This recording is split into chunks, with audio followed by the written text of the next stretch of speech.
বুটের ডাল দিয়ে গরুর মাথার মাংস দিয়ে রান্না করি। গরুর মাথার মাংস বেশিরভাগ হাড্ডি থাকে, সেই মাংস দিয়ে বুটের ডাল দিয়ে রান্না করেছি, সেই মজা পেয়েছি, অনেক খেতেও ভালো লেগেছে। আপনারা সবাই এভাবে রান্না করে খাবেন।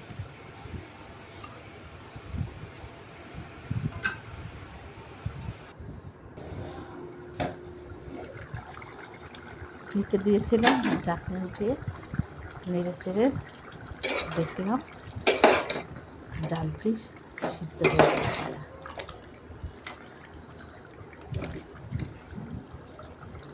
ডাল সিদ্ধ হয়ে গেছে।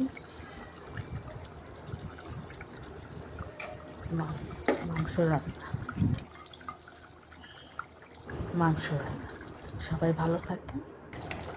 আল্লাহ হাফেজ।